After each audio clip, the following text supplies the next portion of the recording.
வணக்கம். நான் ரோஹித் பிரதீபன். இன்று நான் பேச வந்த விடயம் திருக்குறள்.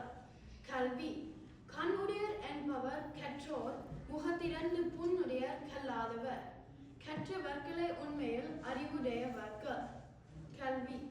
தொட்டனை தூரும் மனக்கேணி மாந்தர்க்கு கற்றனை தூரும் அறிவு. கற்றைக் கொண்டே போனால் அறிவு அதிகரிக்கும். அறிவுடைமை. எப்பொருள் யார் யார்வாய் கேட்பினும் அப்பொருள் மெய்ப்பொருள் காண்பது அறிவு. யார் சொன்னாலும் உண்மையை அறிதலே அறிவு. திட்டமிடல். எண்ணித் துணிக கருமம் துணிந்த பின் எண்ணுவது இழுக்கு. முதலில் யோசி பிறகு செய். காலம் அறிதல்.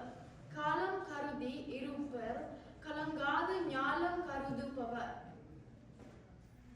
சரியான நேரத்தில் செய்பவர்கள் வெற்றி பெறுவர். முயற்சி. தெய்வத்தான் ஆகாது எனினும் முயற்சிதன் மெய்வருத்த கூலி தரும். முயற்சி செய்தால் நிச்சயம் பலன் கிடைக்கும். சோம்பல் தவிர்த்தல். மடியை மடியா ஒழுகல் குடியை குறியாக வேண்டுபவர். சோம்பல் இல்லாதவன் உயர்வு அடைவான்.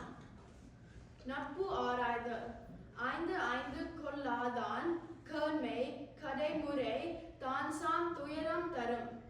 ஆராயாமல் நட்பு கொண்டால் துன்பம் வரும். இனிய சொல். கேட்டார் பிணிக்கும் தகைய வாய்க்கேளாரும் வேட்ப மொழிவதாம் சொல். பேச்சு இனிமையாக இருந்தால் எல்லோரும் விரும்புவர். பொறுமை. அகழ்வாரை தாங்கும் நிலம் போல தம்மை இகழ்வார் பொறுத்தல் தலை. பொறுமையுடன் இருப்பது பெரிய பண்பு.